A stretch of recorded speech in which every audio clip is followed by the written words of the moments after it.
প্রশাসনকে সারা বাংলাদেশের আর এক দিকে লাগিয়েছে এরা। মানুষ দেখলে এখন ঘৃণা করে, অথচ পুলিশের এই পোশাকটা সম্মানের পোশাক না।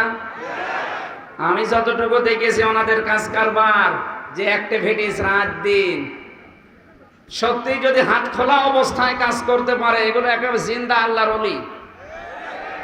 খালি চাপে পড়ে করতে পারে না, এই জন্য মানুষ ঘৃণা করে। ওনাদের যে ডিউটির কোনো শেষ নেই। বাংলাদেশের প্রত্যেকটা দিক এবং বিভাগে ডিউটি আছে, 8 ঘন্টা আপনি ওভারটাইম করতে পারেন, ওদের কোনো ওভারটাইম নেই।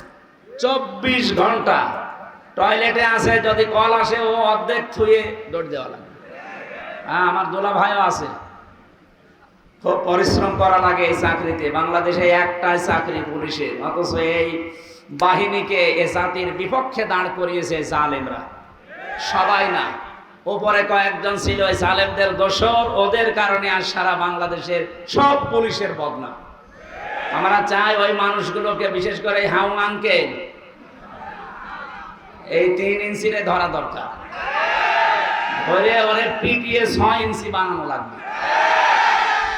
এরকম কোলাঙ্গার যেগুলো ছিল, এদের কারণে এদেশের মানুষ জিম্মি হয়েছিল। এখন আসেন তো সামনে, এসে মাইক কাটি নেন, আসেন। মায়ের দুধ খেয়েছে, আপনাকে দেখছে, আসেন। আমরা চাই এদেশে 96% মুসলমান আমরা বাস করি। কোরআনের কথা না, হাদিসের কথা না, মানবতার পক্ষে যার যতটুকু সামর্থ্য আছে কথা বলবে, বাধা দিলে ঠ্যাং ভেঙে ফেলাও।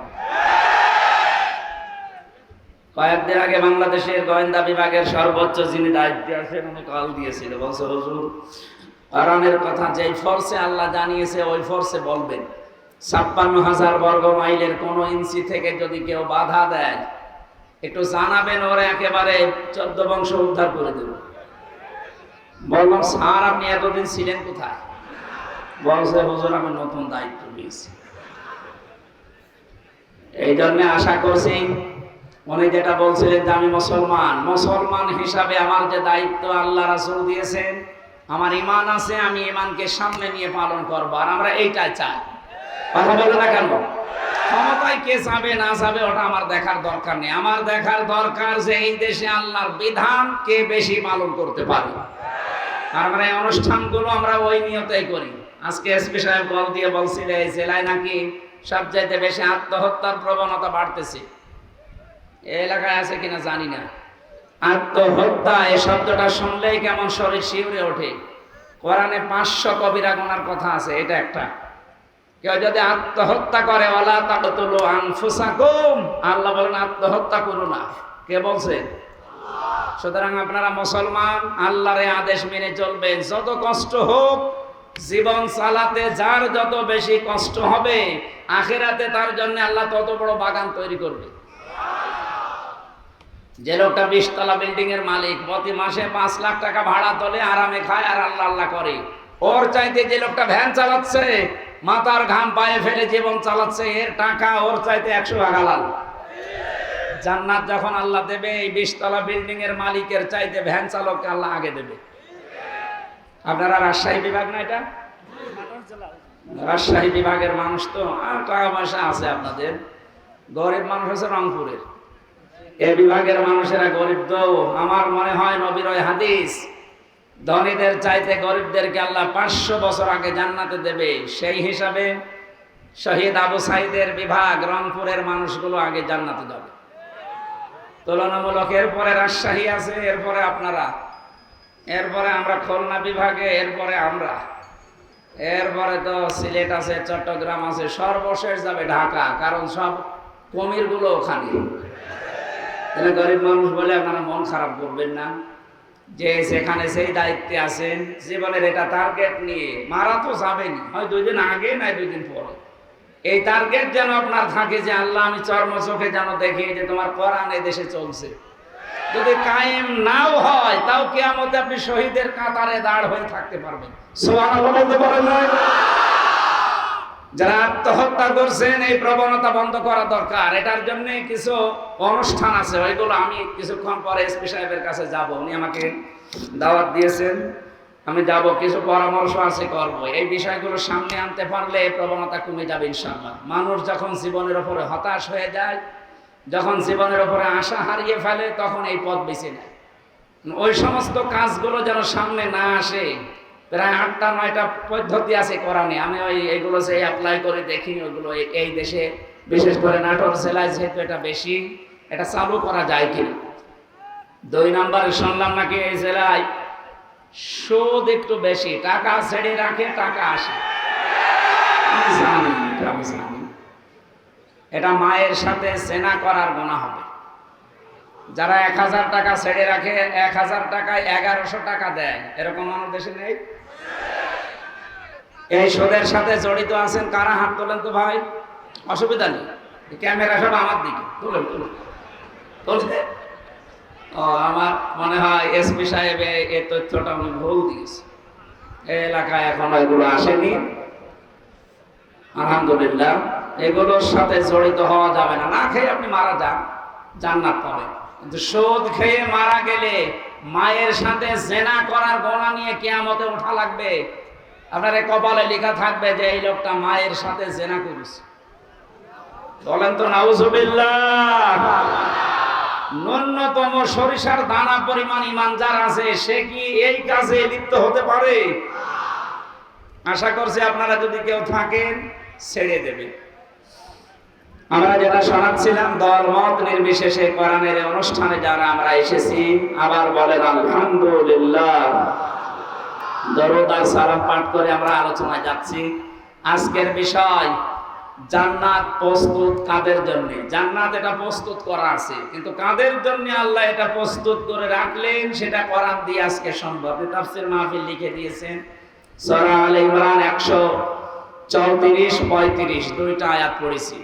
আমার যতটুকু জ্ঞান আছে সামারাইজ করে নিয়ে এসে অন্তত যতক্ষণ সময় চালানো যায়। এই কিছু লাগবে না ভাই, কিচ্ছু লাগবে না, যান যান যান, কেউ নড়াচড়া করবে না। আল্লাহ পাক বলেন উইদ্দাত লিল মুত্তাকিন, আমি জান্নাত প্রস্তুত করে রেখেছি, বানিয়ে রেখেছি, তৈরি করে রেখেছি মুত্তাকিদের জন্য। এখন মুত্তাকি কারা? আমাদের দেশে আমরা মনে হয় মুত্তাকি তাদের মনে করে যাদের এত বড় জুব্বা আছে, পাগড়ি মাথায় আছে, হাতে তসবিহ আছে, শুধু ঘন ঘন পান খায়। কথা বলে না কেন? না, মুত্তাকি হচ্ছে ওই লোকটা, যে লোকটা আল্লাহর নিষিদ্ধ কাজ জানে যে এটা নিষিদ্ধ, শুধু ছেড়ে দিয়েছে, এর নাম মুত্তাকি না। কেউ যদি ঘৃণা করে ছেড়ে দেয় সে মুত্তাকি। আল্লাহর নিষিদ্ধ কাজ ওই দুইটা, আত্মহত্যা করা আর সুদ খাওয়া। এক কথা বলে না কেন? এই দুইটা কাজ শুধু ছেড়ে দেবেন না, আজকে থেকে পায়খানার মতো ঘৃণা করে ছেড়ে দেবেন, এ মাহফিল তাহলে সাকসেস হবে। আর এই জন্য এলাকার মানুষের এত টাকা পয়সা খরচ করে আপনাদের ডাক দিয়েছে, নাকি লোক দেখানোর জন্য? সুতরাং আশা করছি এই দুইটা গুনাহ এলাকায় যেহেতু বেশি, আপনারা একটু মুক্ত হওয়ার চেষ্টা করেন। আল্লাহ রাব্বুল আলামিন বলেন, আল্লাযীনা ইউনফিকুনা ফিস সাররাই ওয়াদ-দাররাই ওয়াল কাযিমিনাল গায়যা ওয়াল আফিনা আনিন নাস। এই পৃথিবীতে যে মানুষগুলো সুখে হোক দুঃখে হোক, সচ্ছল অসচ্ছল অবস্থায়, যে অবস্থায় থাকুক না কেন, এরা খরচ করতে থাকে। অনেক মানুষ মনে করে টাকা পয়সার মালিক আগে হয়নি, তখন আমি দান সাদকা করব। আপনি যদি সালমান এফ রহমান, যেটা বাংলাদেশের ভেতরে সব চাইতে বড় চোরের তালিকায়, তার নাম 2 নম্বরে আছে। 1 নম্বরে ইসলামী ব্যাংকের সাথে জড়িত ছিল এস আলম, এইটা ও 75,000 কোটি টাকা মেরে ফেলিস, আর এ মেরেছে 36,000 কোটি। এই দেশ চালাতে যা লাগে 3 ভাগের 2 ভাগই এরা দুইজন নিয়েছে, আর আমরা সব এই দেশে ভাড়াটিয়া। কোরআনে কারিমের নির্দেশ যদি আমার মনে হয় দেশে চালু থাকতো, এই দুইজনের হাত থাকার কথা না। গতকালকে 300 এমপি এবং 14 জন নির্বাচন কমিশনার যারা এখনো বেঁচে আছে, 3 ট্রাম্পের, এদের সম্পদের হিসাব চাওয়া হচ্ছে। আমার মনে হয় প্রত্যেকেই ধরা খাবে। এক কথা বলে না কেন? আমি যা দেখেছি প্রত্যেকে ধরা খাবে। সেদিন গিয়েছিলাম এই যে বড়গোনা, পটুয়াখালী, ওখানকার একজন মারা গেছে এমপি। ওর কত বিঘা জমি ছিল, 5.5 বিঘা না কত, 15 বছর আগে। এই 15 বছরের ভেতরে 800 কত বিঘা জমির মালিক সব আল্লাহ জিবরাইলের মাধ্যমে রাতের বেলা দিয়ে গেছে। একটা মানুষ যদি সারা জীবন টাকা উপায় করতেই থাকে, 850-60 বিঘা জমি কেনা সম্ভব? কি এমন কি আলাউদ্দিনের চেরাগ বেরোয় 15 বছরে 5 বিঘা থেকে এত বেড়ে গেল? মানে এই সিস্টেমটা ঠিক নেই, এই জন্যই তো এই দেশটা উপরে ওঠে না। আমরা ইনসাফ এবং ন্যায় সত্য এটা যদি কায়েম করে দিতে পারি, সম্পদ যা আছে, মানুষ যা আছে, এইগুলোই সম্পদে পরিণত হয়ে যাবে। খালি সুষ্ঠু বন্টনের দরকার। আর এটার জন্য এই যে আল্লাহর আইন চাই, সৎ লোকের শাসন চাই যারা বলে, না, শব্দটা ঠিক হয়নি। আল্লাহর আইন চাই, সৎ লোকের শাসন হলে হবে না, সৎ এবং যোগ্য হওয়া লাগবে। এদেশে বহু মানুষ সৎ ছিল, আমরা দেখেছি। এই দরবেশের মতো মানুষ আমরা মনে করতাম যে আজরাইল জিবরাইল মনে হয় জান্নাত থেকে নেমে এসেছে, অথচ লোকটা যোগ্য ছিল না। সৎ তো মনে করতাম উপরে উপরে, কিন্তু যোগ্য ছিল না। যোগ্যতা অর্জন করা লাগবে সতের পাশাপাশি। যেন আল্লাহর আইন চাই, সৎ এবং যোগ্য লোকের শাসন চাই, তাহলে দেশটা আবার দাঁড়িয়ে যাবে ইনশাআল্লাহ। আমরা যারা মনে করছি টাকা পয়সা কামাই করে নেই, তারপরে না, আপনি ওই পর্যন্ত যে কামাই করে টাকা পয়সা দিলে যা হতো, এই অসচ্ছল অবস্থায় যদি 5 টাকা দেন, ওই সময় 5 কোটি টাকা দেওয়ার সমান হবে। এজন্য যে অবস্থায় থাকি, জান্নাত আমাদের জন্য প্রস্তুত করবেন। 1 নম্বরে গুণ অর্জন করা লাগবে, যেখানে যে অবস্থায় আছেন, স্বচ্ছ অস্বচ্ছ, যতটুকু সমর্থ আছে খরচ করা, দিনের জন্য, মানবতার জন্য, গরিব দুঃখীর জন্য। এখানে একটা মাসলা বের হয়, যারা খরচ করে টাকা পয়সা, অর্থ সম্পদ, এগুলো খরচ করার ক্ষেত্রে হিসাব করা লাগবে যে আমি এগুলো করছি কি এখান থেকে বরিশালে যে, কুমিল্লায় যে, চট্টগ্রাম যে, না আমার বাড়ির আশপাশ দিয়ে। এখানে দান করা, সাদকা করার নিয়ম হচ্ছে নিজের নিকট আত্মীয় থেকে শুরু করা। নিজের ভাইয়ের ছেলে লেখাপড়া করছে, বই কিনতে পারে না, ফর্ম ফিল আপ করার টাকা নেই, ও বরিশালে যে পীরের দরবারে একটা গরু দিয়ে আসছে। কিয়ামত পর্যন্ত আপনার ওই গরু কবুল হবে না, আগে আপনার ভাইয়ের ছেলেকে দেখেন। কথা বলে দেখেন। এই যে রক্তের সম্পর্ক যেটা, এটা যারা দূরে করে দেয়, দূরে ঠেলে দেয়, খোঁজ রাখে না, তাদের মনের ভেতরে হাজারো ভয় আল্লাহ নিজে তৈরি করে দেয়।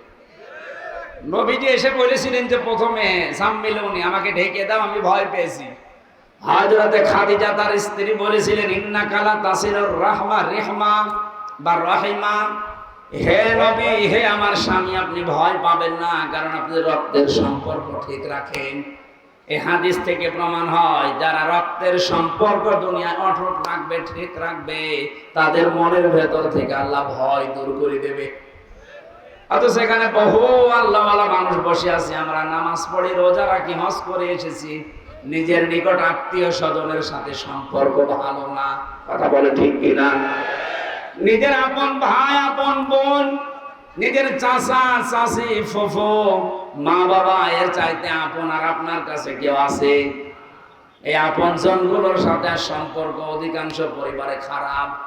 আমি যতগুলো কারণ পেয়েছি, তার 1 নাম্বার কারণ হচ্ছে অধিকাংশ বাড়ির পুত্রবধূ বউদের কারণে স্বামী তার রক্তের সম্পর্ক নষ্ট করে ফেলে। এটাকে বেশি বললাম? কথা বলে না কারণ আমরা জামাই, আমি সহ যত জামাই এখানে বসে আছে, এতে কোরআন শরীফ আমার সামনে, আল্লাহর কসম, আমরা জামাইরা যেভাবে শ্বশুর শাশুড়িকে মনে করি, যেভাবে শ্রদ্ধা করি, সম্মান করি, তাদেরকে দেখি, ওই নজরে যদি আমার বউগুলো আমাদের মা বাবা, আমার বোন ভাইকে দেখতো, এই দেশে কোনো পুরুষ আলাদা হতো না। আপনি শ্বশুর শাশুড়ির জন্য হাজারও করেন, অসুবিধা নেই, বউ খুব খুশি। একটু যদি নিজের মা বাবা, আপন বোন, আপন ভাইয়ের জন্য সামর্থ্য অনুযায়ী খরচ করতে চান, তখন দেখবেন আল্লাহ আলামেই মানুষ মনে করছে বড় মন পাওয়া যায় না। আপনার মন এত ছোট কেন?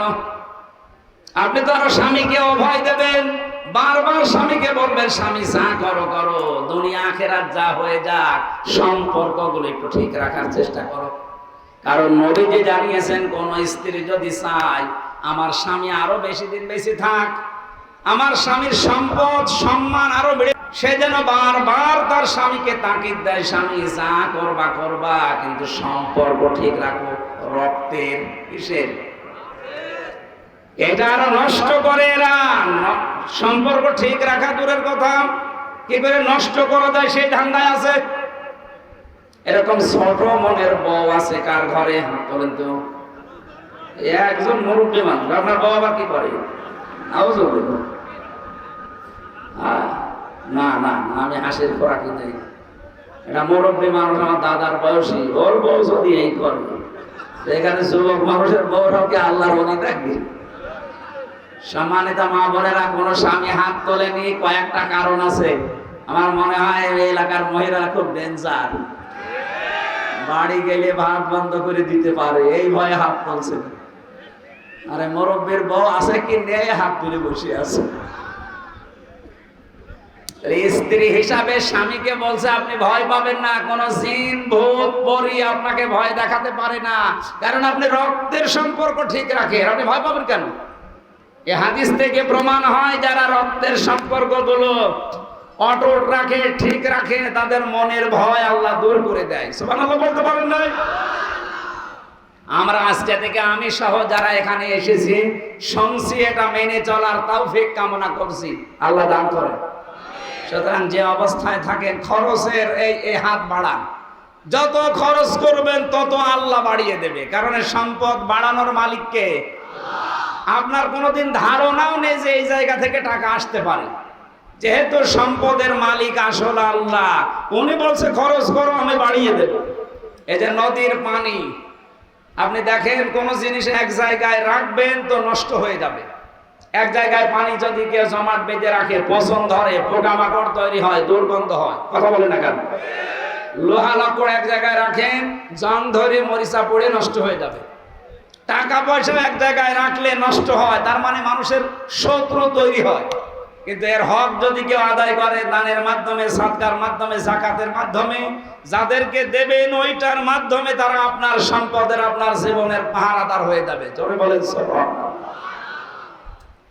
আমরা যদি চাই আমাদের জন্য আল্লাহ জান্নাত প্রস্তুত করে রাখুক, যে অবস্থায় আছি, ধনী আছি, গরিব আছি, সচ্ছল অসচ্ছল, যতটুকু পারেন 2 টাকা দেন, তাও ভালো। খরচ করার হাত তৈরি করেন।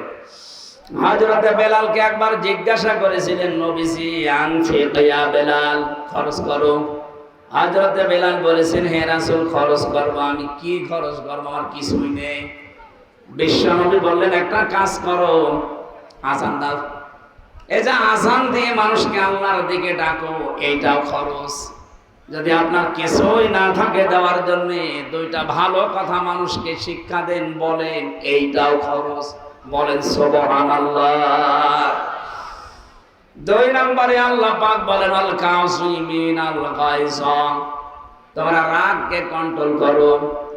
এই দেশে 15.5 বছর এটা আমরা দেখতে পাইনি, যেহেতু এখন সময় সুযোগ এসেছে, রাগকে কন্ট্রোল করা লাগবে। জিহাদের ময়দানে যে লোকটা বীর দর্পে যুদ্ধ করছে, কুস্তিগীরকে আল্লাহর নবী বীর বলেন নাই। নবীজি বলেন, বীর হচ্ছে ওই লোকটা, যে লোকটা রাগ হলে নিজেকে কন্ট্রোল করতে পারে। এসপি সাহেবের যে ঘোষণা যে আত্মহত্যা বেড়ে গেছে, অন্যতম কারণে রাগ কন্ট্রোল করতে না পারা। রাগ কন্ট্রোল করার কয়েকটা পদ্ধতি আছে। রাগ মানুষের আসবেই, হবে, এইটাই স্বাভাবিক। মানুষকে আল্লাহ যে 8টা জিনিস দিয়ে বানিয়েছেন, তার ভেতরে এইটা একটা। রাগ হবে আপনার, কিন্তু এটাকে দমন করার, কন্ট্রোল করার পদ্ধতি আল্লাহ নিজে দিয়েছেন নবীর মাধ্যমে। রাগ হলে অনেকে তালাক দিয়ে দেয় স্ত্রীকে। 3 বার না 10, 15 বার, 100 বার তালাক দিয়ে বলে, তোর 14 বংশরে দিয়ে দিলাম। তালাক দেওয়ার একটা সুন্নাত পদ্ধতি আছে। 3 মাসে 3 হায়েসে 3 বার তালাক দিলে ওইটা তালাক হয়।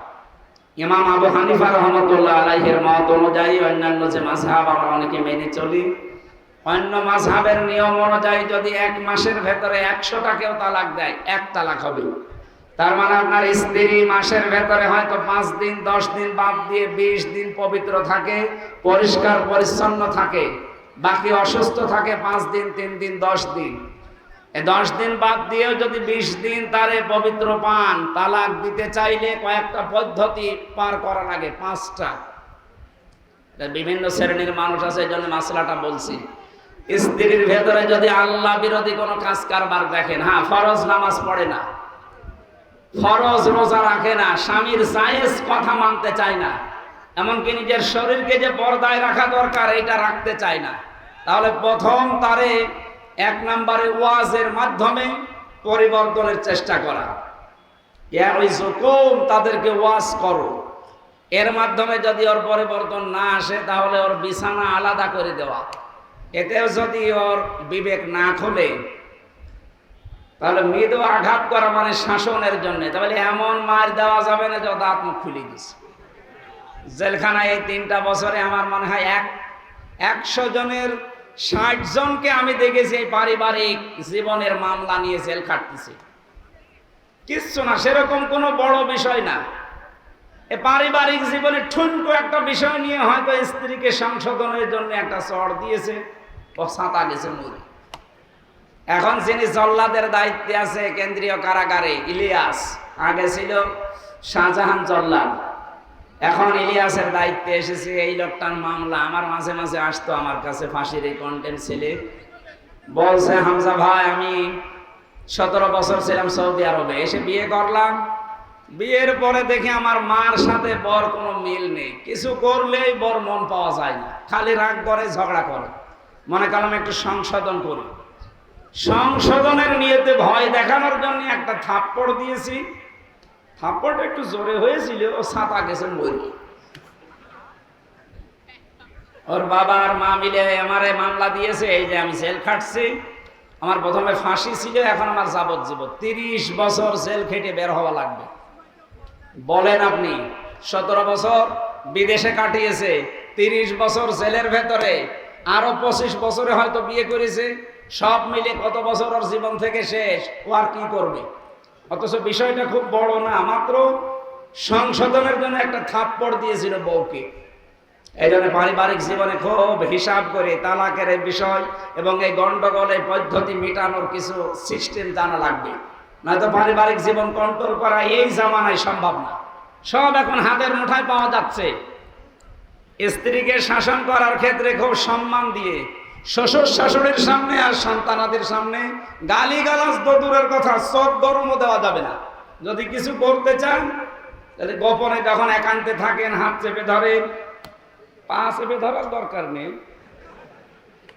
বা বিভিন্ন জায়গা যা আছে চেপে ধরেন, ধরে বলবেন যে দেখো এই কাজ করা ঠিক না। ও যদি জ্ঞানী মহিলা হয়, যদি বিবেক থাকে, ও পাল্টাবে। আর ও যদি নাম তো নেওয়া যাচ্ছে না, পরিমণির মতো হয়, স্বামীর অভাব নেই, ওর বয়স যা স্বামী তার চাইতে বেশি, এইরকম বিবেকহীন হলে তো পারা যাবে না। যাদের অন্তত হালকা বিবেক আছে দেখবেন তারা পরিবর্তন হয়ে যাবে। সম্মানিত মা বোন যারা এসেছেন, আমি আশা করছি আপনারা ওই রকম উত্তরসূরি না, আপনারা উত্তরসূরি খাদিজাতুল কুবরা। আমি যে কথাটা বলার জন্য এ পর্যন্ত এসেছিলাম, কেউ যদি স্ত্রীকে তালাক দিতেই হয়, 4 নম্বরে তাকে সংশোধনের জন্য মায়ের দেওয়া জায়েজ আছে, কিন্তু লাঠি হওয়া লাগবে 1 বিঘত পরিমাণ। এটা আবার মারা লাগবে মাথা থেকে পা পর্যন্ত, মুখে, বুকে, পিঠে আর এই মাথায়, 4 জায়গায় মারা জায়েজ নেই মেয়েদের। কেউ যদি জোরে মারার কারণে কারো স্ত্রীর শরীরে কোনো জায়গায় দাগ পড়ে যায়, নমসা পড়ে যায়, 100 উট কোরবানি দেওয়া লাগবে। জীবনে চোখে দেখেছেন বউ মারা যারা, বউ যারা মারে এরা ইতর মানুষ। থানাতে যেয়ে দেখেন কত মানুষ এই পারিবারিক জীবন নিয়ে ঝামেলায় প্রতিদিন নোট করে, ওদের হাত ব্যথা হয়ে যায়। আশা করছি এ থানায় এগুলো যেন সামনে না হয়, আল্লাহ আপনাদেরকে বাঁচার তৌফিক দিন। 5 নম্বরে হচ্ছে একেবারেই যদি না হয় তাহলে 2 পক্ষের গার্জিয়ান ডাক দেবেন, মিলমিশ করার চিন্তা করেন। এরপরে না হলে 1 মাসে 1 তালাক দেবেন, ওই 20 দিনের ভেতরে। এটা একটা মাসলা। যে 1 মাস 30 দিনে, 30 দিনে যদি আপনি 1000 ভালো তালাক বলেন, 1 তালাক হবে। অন্যান্য যে 3টা মাযহাব আছে ওইটা, আর আমাদের আবু হানিফা রাহমাতুল্লাহ আলাইহির মাযহাব অনুযায়ী এক জায়গায় যদি 3 বার বলেন, যা আপনার বউ শেষ। না, এটাকে আবার হালাল করতে হলে এই যে হেলা বলে, হেলা হলে হবে না। কিসের হেলা? আপনি একজনের কাছে বিয়ে দেবেন একেবারে স্বেচ্ছায়, সে যদি সংসার করার পরে স্বেচ্ছায় ছেড়ে দেয়, তারপরে 3 মাস 10 দিন পরে বিয়ে করবে। আমার মনে হয় এরকম রুচি কারো আসবে না। এজন্য এই পদ্ধতিতে যারা আছেন খুব সতর্ক থাকবেন। আর এটা হয় রাগের কারণে। কিসের কারণে?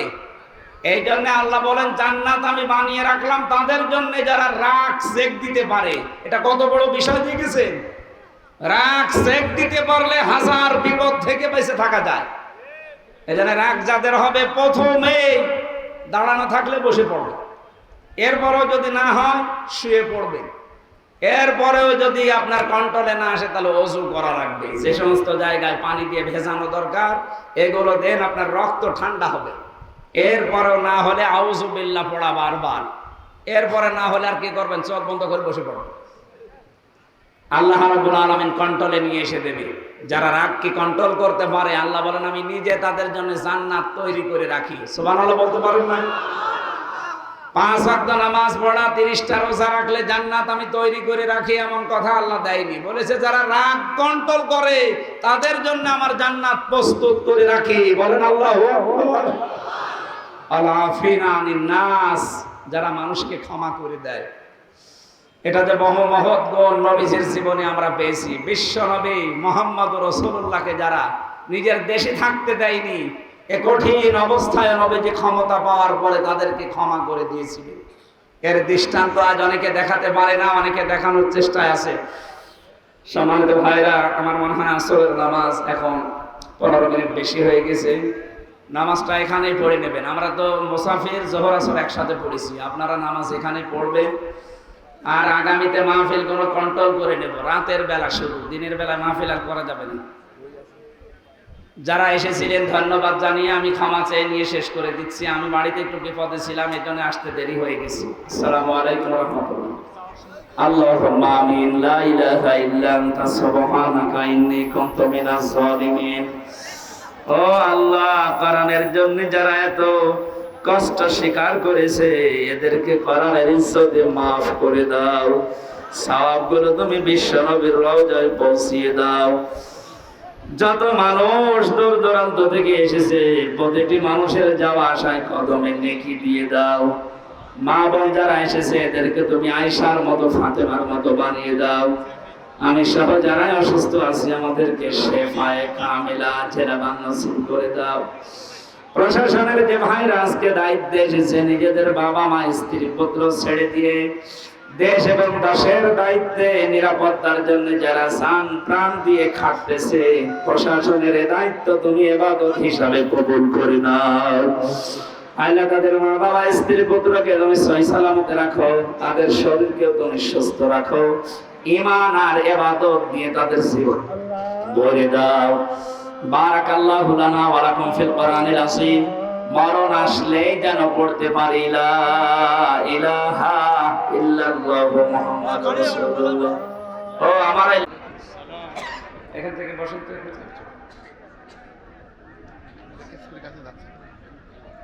শেষ করে আসছি, একটু পিছিয়ে বসা লাগবে ভাই। বসে পড়ুন, বসে পড়ুন।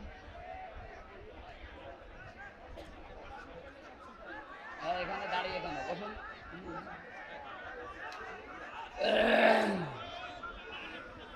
ইন্নাল হামদালিল্লাহি ওয়াস সালাতু ওয়াস সালামু আলা রাসূলিল্লাহ। আম্মা বা'দ, ফাউযু বিল্লাহি মিনাশ শাইতানির রাজীম।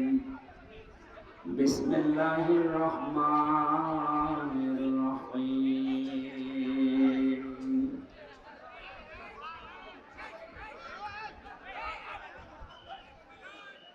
الذين ينفقون في السراء والضراء والكاظمين الغيظ والعافين عن الناس والله يحب المحسنين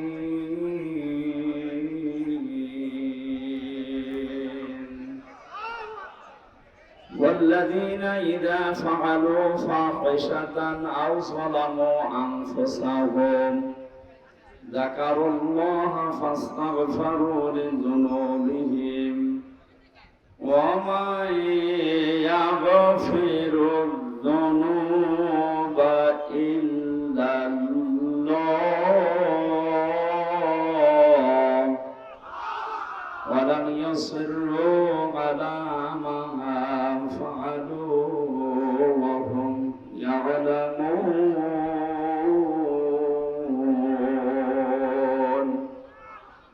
صدقت يا ربنا. عن معاذ بن جبل رضي الله تعالى عنه قال قال النبي صلى الله عليه وسلم خذوا العطاء ما دام عطاء فإذا صار رشوة في الدين ولستم بتاركيه يمنعكم الفقر والحاجة ألا إن روح الإسلام دائرة تدور مع الكتاب حيث دار ألا إن الكتاب والسلطان لا يفترقان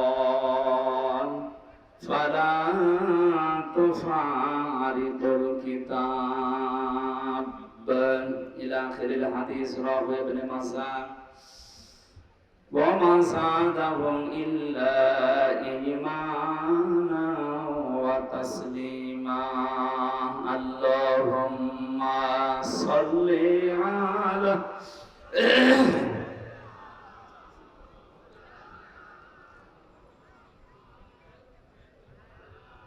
وعلى آل سيدنا مولانا। আলহামদুলিল্লাহ, বাংলাদেশের ঐতিহ্যবাহী জেলা নাটোর বাগাতিপাড়া থানার অন্তর্গত রহিমানপুর বাজার জামনগর নোরানি হাফিজিয়া মাদ্রাসার উদ্যোগে অষ্টম বাৎসরিক তাফসীর কোরআন তাফসীর মাহফিলের স্বনামধন্য সভাপতি জনাব আখতারুজ্জামান তোলা,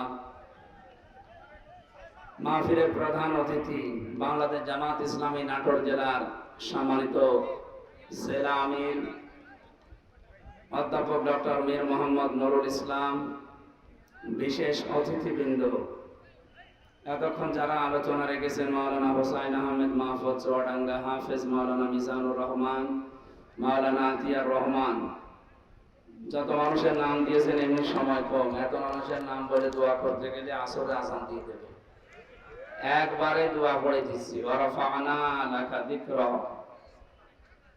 আমি এসেছে এতক্ষণ পরে।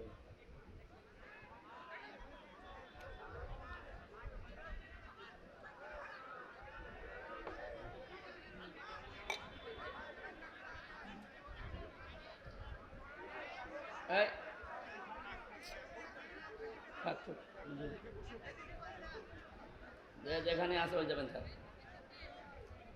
ঠিক আছে, থাক।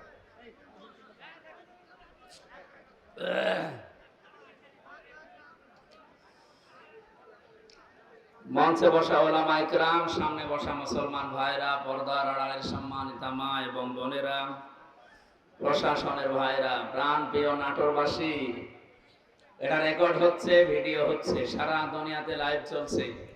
তামাম পৃথিবীর কাফের, মুশরিক এবং বাংলাদেশের নাস্তিক, মুরতাদার, মুনাফিকদেরকে আমি এই দৃশ্য দেখার জন্য আহ্বান জানাচ্ছি। প্রচন্ড এই রোদের ভেতরে কোরআনের জন্য মানুষ খেয়ে না খেয়ে যারা বসে আছে, এই দেশে কোরআনের বিকল্প কিচ্ছু এই জনগণ চলতে দেবে না ইনশাআল্লাহ। যে আল্লাহ আমাদেরকে কষ্ট স্বীকার করার তৌফিক দিচ্ছে, দ্বীনের জন্য যারা কষ্ট স্বীকার করে, বিশেষ করে কোরআনে কারীমের জন্য, আহলুল কোরআনি হুম আহলুল্লাহি ওয়া খাসাতুহু ইলা আখিরিল হাদিস। ইবনে মাজাহ শরীফের হাদিসে নবীজি বলেন, যারা কোরআনওয়ালা এই মানুষগুলোই আল্লাহওয়ালা, এরা আল্লাহর আহাল এবং পরিবারভুক্ত লোক আর খাস।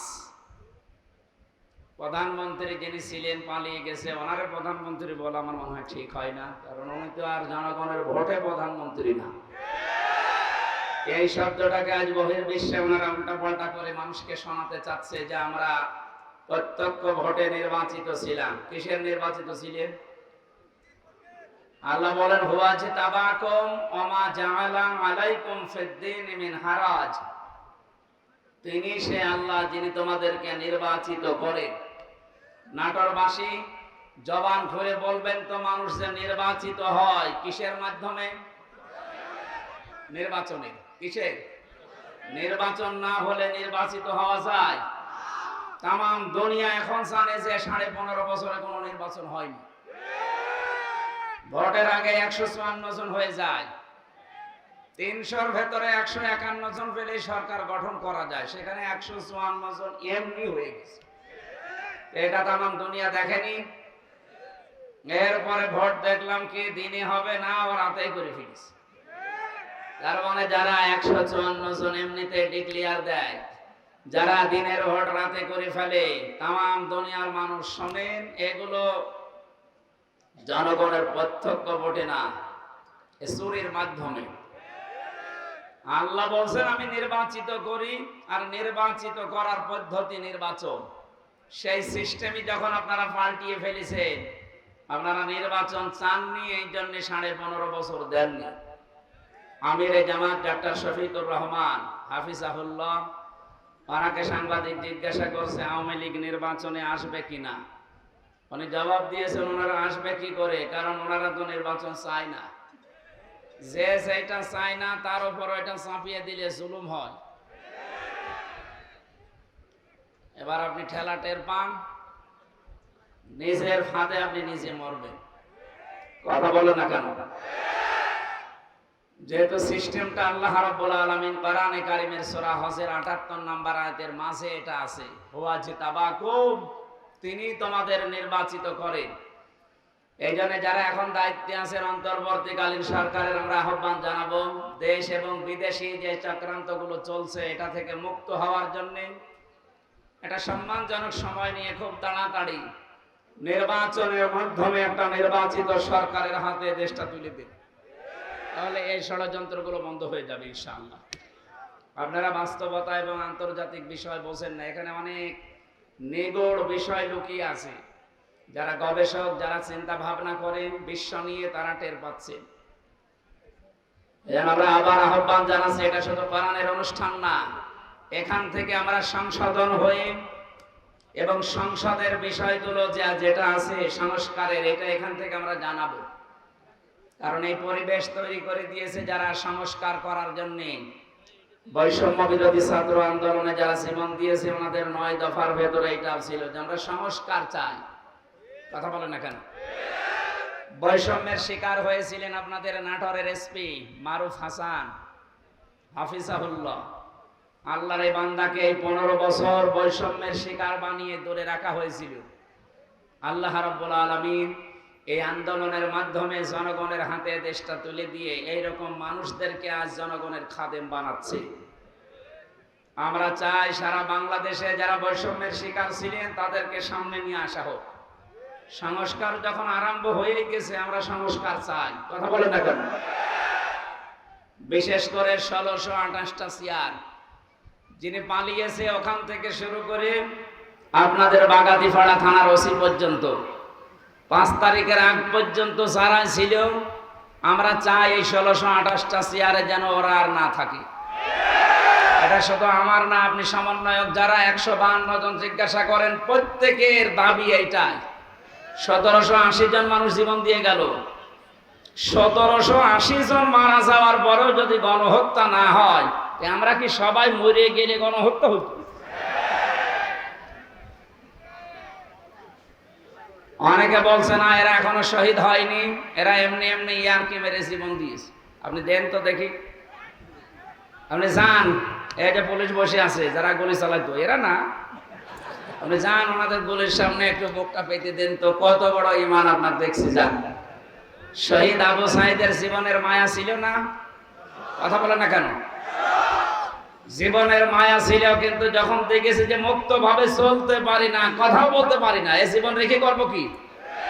এই মানবতার পক্ষে থেকে শেষ পর্যন্ত জীবনটা দিয়ে আমাদেরকে একটা স্বাধীন দেশ দিয়ে গেল।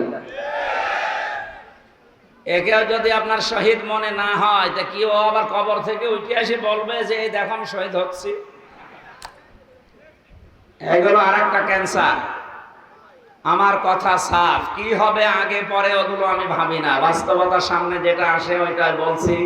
আমরা সত্যিই চাচ্ছি এদেশে 1628টা চেয়ারে সব যেন হাত খোলা থাকে আবু সাইদের মতো। এতদিন হাত বাঁধা ছিল, এই জন্য ওনাদের ইচ্ছা থাকলেও করতে পারে না।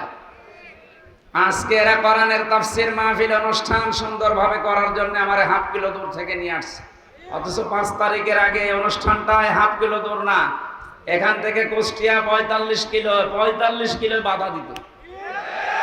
দোষ ওনাদের উপরে যারা ছিল এই জালেমদের।